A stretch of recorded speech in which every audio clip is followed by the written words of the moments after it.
প্রিয় দর্শক সবাইকে আজকের আধুনিক কাগজের এই অনুষ্ঠানে আপনাদের সবাইকে স্বাগত জানাচ্ছি। আমি আহমেদ সবুজ এবং আজকে আমরা কথা বলবো শাহজালাল বিজ্ঞান ও প্রযুক্তি বিশ্ববিদ্যালয়, যেখানে বৈষম্য বিরোধী ছাত্র আন্দোলনের শুরু হয়েছিল। সেই শুরুটা আসলে কেমন ছিল এবং পরবর্তী বাংলাদেশ কেমন তারা দেখতে চায় এবং শাহজালাল বিজ্ঞান ও প্রযুক্তি বিশ্ববিদ্যালয়ের ওনাদের ভবিষ্যৎ ভাবনা কি, সেই বিষয় নিয়ে আমরা একটু কথা বলবো। আমাদের সাথে আছেন শাহজালাল বিজ্ঞান ও প্রযুক্তি বিশ্ববিদ্যালয়ের 3 জন সমন্বয়ক এবং এর মধ্যে একজন আছেন ফয়সাল হোসেন, যিনি সহ সমন্বয়ক হিসেবে কেন্দ্রীয় দায়িত্ব পালন করেছেন। এছাড়া আমাদের সাথে আছেন ইয়ামিন মোহাম্মদ জামান, সহ সমন্বয়ক সাবিপ্রবি। এছাড়া আমাদের সাথে আছেন মোহাম্মদ ওবায়দুল্লাহ, সমন্বয়ক সাবিপ্রবি। আমাদের সাথে আরেকজন যুক্ত হয়েছেন, আমরা একটু ওনার পরিচয় টুকু জেনে নেব। আমরা যতটুকু জানতে পেরেছি জান্নাত তাবাসসুম, সহ সমন্বয়ক শাহজালাল বিজ্ঞান ও প্রযুক্তি বিশ্ববিদ্যালয়, উনি মেয়েদের পক্ষ থেকে এই আন্দোলনের যিনি নেতৃত্ব দিয়েছেন। একটু ওনার কাছ থেকে আমরা ওনার পরিচয়টুকু জেনে নেব। আচ্ছা, আমি জান্নাত তাবাসসুম, নৃবিজ্ঞান বিভাগে 2য় বর্ষে অধ্যয়ন করছি শাহজালাল বিজ্ঞান ও প্রযুক্তি বিশ্ববিদ্যালয় সিলেট, এবং আমি সহ সমন্বয়কের দায়িত্ব পালন করেছি। আমার নাম ফয়সাল হোসেন, পড়াশোনা করছি শাহজালাল বিজ্ঞান ও প্রযুক্তি বিশ্ববিদ্যালয় সমাজ বিজ্ঞান বিভাগে। আমি মোহাম্মদ ওবায়দুল্লাহ, পড়াশোনা করছি গণিত বিভাগ শাহজালাল বিজ্ঞান ও প্রযুক্তি বিশ্ববিদ্যালয় সিলেট। আসসালামু আলাইকুম, আমি ইয়ামিন মোহাম্মদ জামান, সাবিপ্রবি, গণিত বিভাগ, 3য় বর্ষ, 1ম সেমিস্টার। শুরুতে একটু ফয়সাল একটু জানতে চাচ্ছি, বৈষম্য বিরোধী ছাত্র আন্দোলন যখন বাংলাদেশে শুরু হয়েছিল, সেই ধারাবাহিকতায় আমরা দেখেছি শাহজালাল বিজ্ঞান ও প্রযুক্তি বিশ্ববিদ্যালয়ে আপনারা যারা নেতৃত্ব দিয়েছেন, আপনাদের নেতৃত্বে সাধারণ শিক্ষার্থীরা কিন্তু ঝাঁপিয়ে পড়েছিল। শাসনের আন্দোলনটা আসলে শুরু কিভাবে হয়েছিল? অসংখ্য ধন্যবাদ ভাই। আপনারা জানেন যে যখন আমরা এই যে আন্দোলন, সে আন্দোলন কোটা সংস্কার থেকে শুরু হয়ে পরবর্তী সময় এটা রাষ্ট্র সংস্কারে দিয়ে গড়িয়েছে। তো প্রথমে আমরা সাধারণ শিক্ষার্থীদেরকে এটা বোঝাতে সর্বোচ্চ চেষ্টা করেছি যে এই যে আন্দোলনটা ছিল, এই আন্দোলনের যে কোটা ব্যবস্থা, আমি এটা বিষয়ে এই শহীদ মিনারে একটা সাক্ষাৎকার দিয়েছিলাম। এই কোটা ব্যবস্থা হলো আমাদের ছাত্রদের প্রতি একটা বৈষম্য।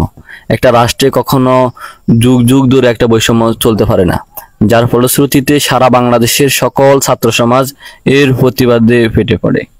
তার ওই ধারাবাহিকতায় যেহেতু এই আন্দোলনটা শুরু হয়েছিল প্রথমে ঢাকা বিশ্ববিদ্যালয়, পরবর্তী সময়গুলোতে এই আন্দোলনটা বাংলাদেশের সকল পাবলিক বিশ্ববিদ্যালয়, পরবর্তী আপনি যেটা বলেছেন বেসরকারি বিশ্ববিদ্যালয় এবং জাতীয় বিশ্ববিদ্যালয়গুলোতে আন্দোলন ছড়িয়ে পড়ে।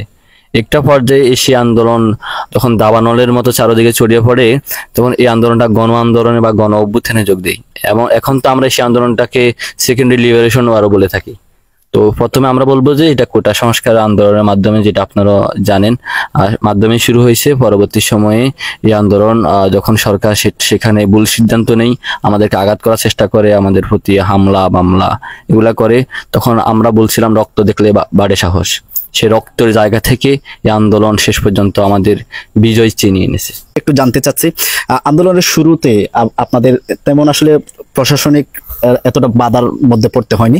যখন আসলে প্রশাসন আপনাদের প্রতি ক্ষিপ্ত হয়ে উঠলো এবং অনেক সময় আমরা দেখেছি ওরা মার মুখে অবস্থায় ছিল, আপনারা যারা মেয়েরা ছিলেন সেখানে পুলিশের যে বন্দুক ছিল সেই বন্দুকের সামনে আমরা দেখেছি মেয়েরাই নেতৃত্ব দিয়েছে। সেই দিনগুলো আসলে আপনার কাছে কেমন ছিল? আচ্ছা, এই দিনগুলো আমাদের কাছে যেমন ভীতিকর ছিল, তেমন খুবই আমাদের জন্য সবকিছুই ওভারঅল আমরা একটা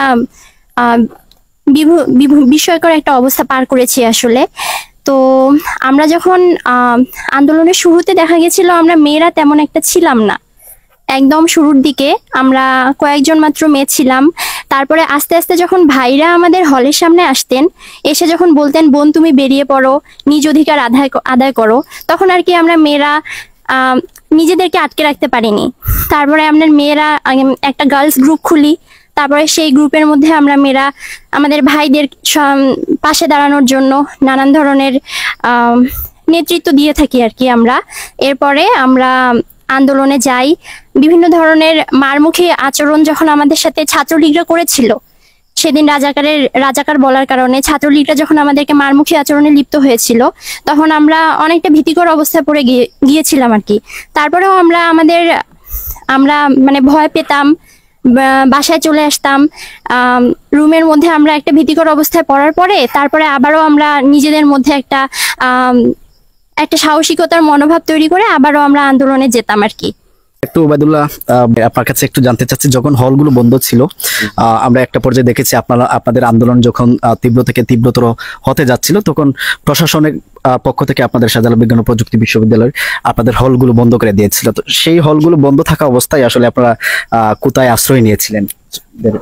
আর ধন্যবাদ আপনাকে।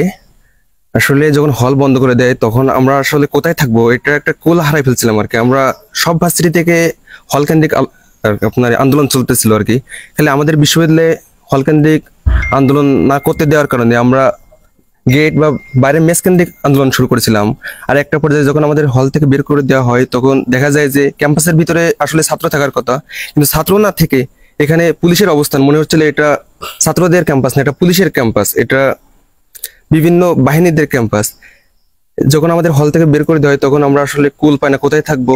এবং সারাদিন আপনারই যাযাবরের মতো থাকতাম আর কি, আন্দোলনে থাকলাম। তারপরে একটা পর্যায়ে সন্ধ্যা পর্যন্ত, সন্ধ্যার পর থেকে আর কি রাত পর্যন্ত কোথায় থাকবো এটা আর বুঝতে পারতাম না। পরে বিভিন্ন জন স্থানীয় এলাকাবাসী সব তাদের সহযোগিতায় একদিন স্থানীয়দের বাসায় কাটাইছি, অন্যদিন হয়তো এখান থেকে দূরে টিলাগড়ের দিকে যে কোনো ফ্রেন্ডের বাসায় কাটাইছি, এভাবে আর কি। আবার সকালে সেখান থেকে চলে এসে আন্দোলনে যোগ দিয়েছি। এভাবে কেটেছে। আমরা একটু কথা বলবো ইয়ামিন মোহাম্মদ জামান, আপনার কাছে একটু জানতে চাচ্ছি, এই আন্দোলন করতে গিয়ে আপনারা যারা সমন্বয়ক ছিলেন, আপনারা অবশ্যই নিশ্চয় হুমকি বা সতর্কতা বাণী আপনাদের কাছে এসেছে, এরকম একটা অভিজ্ঞতা আপনার কাছ থেকে আমরা জানতে চাচ্ছি।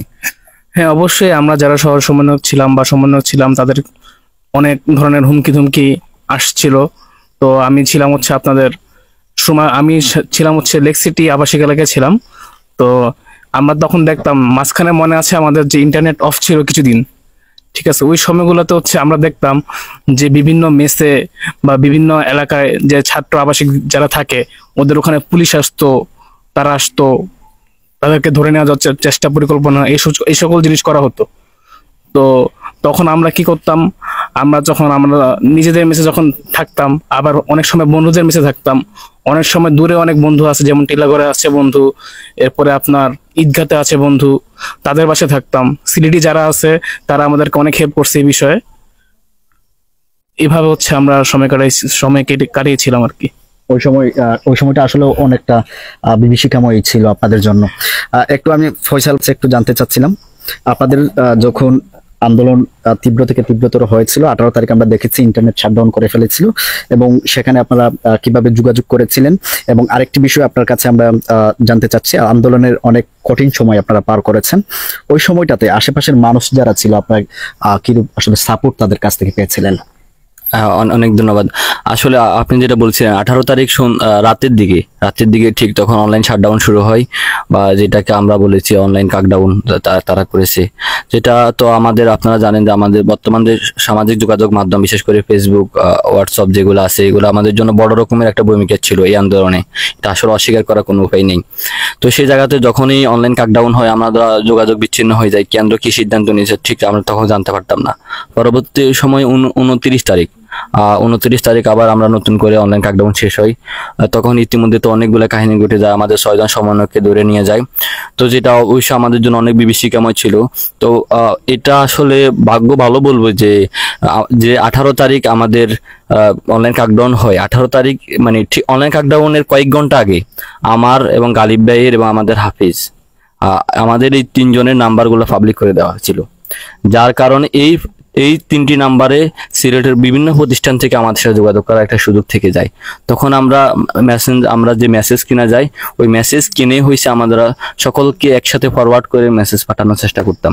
এভাবে আমাদের চেষ্টা চলতো। তবে আমাদের তখন তো পুলিশ খুব বেশি দরপাকড়, বিশেষ করে NSI, DJFI ওভাবে থাকার চেষ্টা করতো। তো অনেকেও একটু ভয় পেত, যেহেতু আমি তখন আমি দায়িত্বে ছিলাম, বা মিডিয়াতে তখন আমার নাম, গালিব ভাইয়ের নাম, এই 2টা নাম সবচেয়ে বেশি শোনা যেত, আপনারা যতটুকু জানেন।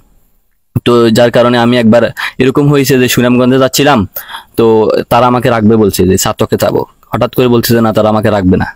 তখন আবার সেখান থেকে আমি আবার হবিগঞ্জে গিয়ে হাফিজদের এলাকায় ছিলাম।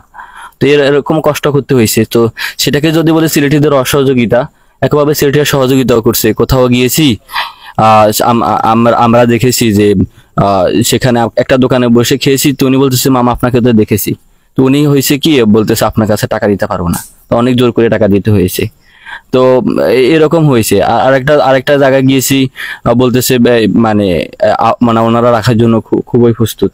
তো এভাবে সহযোগিতা অসহযোগিতা দুইটা আমরা সিলেটিদের থেকে পেয়েছি। এটাই। আচ্ছা, জনাব ওবায়দুল্লাহ, আপনার কাছে একটু আমরা জানতে চাচ্ছিলাম যে আপু যে বিষয়টি বলেছে সেখানে আসলে তাদেরকে যে মিছিলের সম্মুখ প্রান্তে আপনাদের রাখা, সেটি আসলে আপনাদের কোনো টেকনিক ছিল কিনা? অবশ্যই একটা টেকনিক আর কি, কারণ স্বাভাবিকভাবে দেখা যায় আর কি ছেলেরা মেয়েদের গায়ে হাত উঠাইতে পারে না। আমাদের বিরুদ্ধে আর কি আক্রমণ চালায় ছাত্রলীগ 14 তারিখ রাতে, মানে 15 তারিখ আর কি, যেদিন আমরা তুমি কে আমি কে রাজাকার রাজাকার স্লোগান নিয়ে আপনার গেট থেকে গোল চত্বরের দিকে আসি। তখন মেয়েদের হল হয়ে আমরা আবার গোল চত্বর ক্রস করে যখন লাইব্রেরির সামনে আসি, তখন দেখা যায় আর কি যে ছাত্রলীগের একটি গ্রুপ আর কি বিতর্কিত হামলা চালায় আমাদের উপরে। আসলে ওই হামলায় আমরা কোনো প্রস্তুত ছিলাম না, হঠাৎ করে তারা হামলা চালায়। আমাদের আপুরা থাকার কারণে আমরা হামলা থেকে আর কি রক্ষা পাই আর কি। এবং আমাদের এরকমই চিন্তা ছিল, মেয়েরা সামনে থাকলে আমরা হামলা থেকে বাঁচবো কিছুটা আর কি, যার কারণে তাদেরকে সবসময় সামনে রাখতাম। আর তাদেরকে আমরা সাহস জোগাতাম তারা যেন কোনো ভয় না পায়, তাদের গায়ে কেউ হাত দিতে পারবে না, আর আমরা আছি সবসময় সাথে। টেকনিক হিসেবে ব্যবহার করছি আর কি। আমাদের মেয়ে শিক্ষার্থীর সংখ্যা তুলনামূলকভাবে কম ছিল, আপনারা যদি জানেন। আমাদের কাছে ফার্স্ট প্রায়োরিটি ছিল মেয়েদের নিরাপত্তা বা সেফটি। তো আমরা যদি মেয়েদেরকে পিছনে রাখি তাহলে নিরাপত্তা একটা সংকট থাকে। আবার আমাদের এখানে মেয়েরা যদি মধ্যখানে থাকে তাহলে কিন্তু মানুষের মধ্যে একটা ভিড়ের ভিতরে পড়ে যায়। তো এই কারণে সামনে রাখলেও আমরা কিন্তু সামনে আরো একটা দেওয়াল রাখতাম, বড় বড় মিছিলগুলো আপনাদের আমি আর একটা শৃঙ্খলা বিভাগের দায়িত্ব রাখতাম, আবার অনেক সময় বাইকও রাখতাম। তো এইটা আমরা মেয়েদের নিরাপত্তাটাকে বিবেচনা করে অনেক সময় রাখা হতো। আপনাদের যে আন্দোলনটা ছিল সেটি আসলে সুন্দর একটি বাংলাদেশের তথ্যই নিয়ে আপনারা আন্দোলন করেছিলেন। আগামীর বাংলাদেশটা আসলে কেমন দেখতে চান আপনি? আচ্ছা, প্রথমেই আমি একটা বিষয় ক্লিয়ার করি, আমরা যে আন্দোলনটা যে আমাদের সরকার পতনের দিকে যাবে এটা কিন্তু আমরা নিজেরাও জানতাম না। তো সেক্ষেত্রে আমরা আন্দোলনের যখন শুরুটা ছিল, অবশ্যই এটা আমাদের শুধুমাত্র কোটা সংস্কার আন্দোলনের দিকে ছিল। তারপরে সরকার পতনের দিকে যখন আন্দোলনটা যায় তখন এই ব্যাপারটা শুরু হয় মূলত বলতে গেলে রাজাকার যখন বলা হয় আমাদেরকে, তারপর থেকেই আন্দোলনটা বিপরীতমুখী ভাবে পরিচালিত হতে থাকে। তো এরপরে আমরা ওই সময় আসলে আমাদের পিছপা হওয়ার মতো কোনো সুযোগ ছিল না। তো সেক্ষেত্রে আমরা আন্দোলন করেছি এবং আমরা নতুন একটি বাংলাদেশ 5 তারিখে আমরা নতুন একটি বাংলাদেশ উপহার দিতে পেরেছি। আমরা সবাই মিলেই প্রত্যেক স্তরের মানুষ এই স্বাধীনতা অর্জন করেছি। এই স্বাধীনতা আমাদের সবারই। তো একটা কথা আছে, আসলে স্বাধীনতা অর্জন করার চেয়ে স্বাধীনতা রক্ষা করা বেশি কঠিন। তো আমরা স্বাধীনতা অর্জন তো করতে পেরেছি, এখন রক্ষা করার দায়িত্বটা আমাদেরই। প্রত্যেকটা স্তর থেকে আমাদের সবাইকে স্বাধীনতা রক্ষা করার জন্য এগিয়ে আসতে হবে। তো সেক্ষেত্রে আমরা স্বাধীনতায় আমরা দেখেছি যে আন্দোলনে অনেক শহীদ তো হয়েছেন আমাদের, তাদের প্রতি বিনম্র শ্রদ্ধা জানাই। এবং যারা আহত হয়েছেন সেই আহত মানুষগুলোর অবস্থাও এখন, তাদের পরিবারের অবস্থা এখন আরো খারাপ। তো সেই ক্ষেত্রে সব দিক থেকে মিলিয়ে তাদের চিকিৎসা ব্যবস্থা, তারপরে তাদের কর্মক্ষেত্রে সুযোগ সৃষ্টি করে দেয়া, এই সব কিছুই আমরা এখন আর কি, এই জিনিসগুলো নিয়ে আমাদের কাজ, এগুলোই আমরা করতে চাচ্ছি। এভাবেই আমরা নতুন একটি বাংলাদেশ বিনির্মাণে এগিয়ে যাব, যেখানে কোনো দুর্নীতি থাকবে না। এমনটা যেন না হয় যে 15 বছর এক ফ্যাসিস্টের স্বৈরশাসন আমরা 15 বছর ধরে সহ্য করেছি, এখন শুধু ফ্যাসিস্ট পরিবর্তন হলো কিন্তু সিস্টেম চেঞ্জ হলো না। এটা যেন না হয়, আমাদের সিস্টেমটাকে চেঞ্জ করতে হবে। এখন এই সিস্টেমটাকে চেঞ্জ করার জন্য আমরা ছাত্র জনতা যারা আছি, আমরা মানে এটা তো পৃথিবীর ইতিহাসে বিরল। আপনাদের দায়িত্ব কিন্তু এখানে আছে। হ্যাঁ, অবশ্যই আছে, যেহেতু আন্দোলনে আমরাই আন্দোলনটা অর্জন করেছি, স্বাধীনতা অর্জন আমরাই করেছি। ছাত্র জনতার মুখের দিকে তাকিয়েই সর্বস্তরের মানুষ কিন্তু এগিয়ে এসেছেন। এখন আমরাই যদি হাল ছেড়ে দেই তাহলে তো মানে দেশটা শূন্য গর্ভে চলে যাবে। তো সিস্টেমটাকে চেঞ্জ করতে হবে আমাদের ছাত্র জনতার হাত ধরেই। তো এই আগামীর বাংলাদেশ, আমরা একটা সুন্দর বাংলাদেশ চাই, এটাই আমাদের প্রত্যাশা। Thank you. একটু আমরা জানবো ইয়ামিন মোহাম্মদ জামান, আপনার কাছে একটু জানতে চাচ্ছি, আপনারা এই শাহজালাল বিজ্ঞান ও প্রযুক্তি বিশ্ববিদ্যালয়ের নানান আন্দোলন সংগ্রাম আপনারা করেছেন, দেখেছি কয়েকদিন আগেও আমরা দেখেছি বিসি কে নিয়ে এবং প্রশাসন নিয়ে আপনাদের সাধারণ শিক্ষার্থীরা এখানে আন্দোলন করেছিল। সেই জায়গা থেকে আপনার কাছে একটু প্রশ্ন রাখতে চাই, আগামীর বিসি এবং প্রশাসন আপনারা শাবিপ্রবির কেমন দেখতে চান? আচ্ছা, আগামীর ভিসি এবং প্রশাসন আমরা অবশ্যই চাই যে উনি যাতে কোনো দিকে বায়াসড না হন, ঠিক আছে?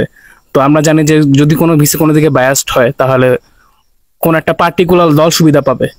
আমরা চাই যে সকল ছাত্র সমান পরিমাণ সুযোগ সুবিধা পাক, কারণ ক্যাম্পাসের মূল ক্ষমতার উৎস হচ্ছে ছাত্র। যেমন দেশের মূল ক্ষমতার উৎস হচ্ছে জনগণ, তেমনি ক্যাম্পাসের মূল ক্ষমতার উৎস হচ্ছে ছাত্র, এবং আমরা চাই এমন ভিসি যাতে যিনি ছাত্র এবং শিক্ষক উভয়ের মধ্যে যাতে সমন্বয় করতে পারেন, এমন একজন ভিসি চাচ্ছি আমরা। Thank you. আমরা এতক্ষণ যাবত আসলে আরো অনেক কিছু বলার ছিল, অনেক কিছু জানার ছিল, কিন্তু আসলে প্রকৃতি আমাদের পক্ষে নেই, সেহেতু আসলে আজকে আমরা এখানেই থামতে হচ্ছে এবং পরবর্তীতে এই পরিচিত মুখগুলোকে নিয়ে আবারও আমরা আপনাদের কাছে আসব। একটু ফয়সাল আমরা শেষ করব, পরবর্তীতে আরেকটি অনুষ্ঠানে আপনাদের সাথে কথা বলবো। শেষমেশ আসলে অর্জনের চেয়ে স্বাধীনতা রক্ষা করা, সেই বিষয়ে আসলে পরবর্তীতে হয়তো আপনাদের সাথে আরো কথা হবে। সংক্ষিপ্ত আকারে এই যে বর্তমান যে পরিস্থিতি বাংলাদেশের বিরাজমান, এই পরিস্থিতিটি আসলে আগামীর বাংলাদেশের উপর কতটুকু আসলে এখনকার পরিস্থিতিটি এবং আগামী বাংলাদেশের আপনারা যে বাংলাদেশের স্বপ্ন দেখছেন সেটির সাথে কি এটি কোনো সাংঘর্ষিক কিনা? অসংখ্য ধন্যবাদ। আসলে আধুনিক কাগজ আমাদের সাথে সবসময় ছিল, আপনাদের প্রতি কৃতজ্ঞতা। আমি সবসময় আপনাদেরকে দেখেছি আন্দোলন সংগ্রামে। আর আমি যেটা বলতে চাচ্ছি, আমাদের হাসনাত আব্দুল্লাহ ভাই কিছুদিন আগে একটা ভিডিও খুবই ভাইরাল হয়েছিল। উনি বলেছিল, আপনাদের আমাদেরকে গালি দিচ্ছেন, আপনাদের সমালোচনা করতেছেন, তো আপনারা কিন্তু অবশ্যই স্বীকার করে নেবেন, গত 15 বছর 17 বছর কিন্তু সেই গালি বা সেই সমালোচনা করার সুযোগ পান নাই। আমি নিজেও এখনো আমাদের সমালোচনা করি, আমাদের আত্মসমালোচনা করি, আমার সরকারের সমালোচনা করি। এই সমালোচনাটা জারি রাখতে হবে, এটাই আমাদের স্বাধীনতা, এই স্বাধীনতাই আমরা চেয়েছি। আপনি যদি লক্ষ্য করে দেখেন, আমরা কিন্তু এখনো আমাদের নিহতদের এক্সাক্ট কোনো তালিকা এখনো সরকার প্রকাশ করতে ব্যর্থ হয়েছে। এটা আমাদের একটা সরকারের ব্যর্থতা। এখনো যারা চোখ হারিয়েছে, হাত হারিয়েছে, তারা আমাদেরকে কল দিতে হচ্ছে। কেন ভাই, সমন্বয় কেন দিবে? এখনো আমাদের কোথাও যখন মানে ঝামেলা হচ্ছে, কনফ্লিক্ট লাগছে, সেখানে কেন এখনো সাধারণ ছাত্রদেরকে যাবে? সেখানে পুলিশ যাবে, প্রশাসন যাবে। তো সেই জায়গাতে অবশ্যই আমাদের সরকারের লিমিটেশনের জায়গা আছে। আমি মনে করি আপনারা যারা মিডিয়ার বাইরে আছেন, আপনারা নিঃসন্দেহে নির্ভয়ে নিঃসংকোচে আপনাদের সকল তথ্য প্রচার করবেন, সরকারের সমালোচনা করবেন, এই সমালোচনা জারি রাখবেন, যাতে করে সমালোচনার মাধ্যমে সংশোধন হয়ে আগামী একটি সুন্দর যে স্বপ্নের বাংলাদেশ আমাদের ছিল সেটা আমরা জারি রাখতে পারি। সবাইকে ধন্যবাদ।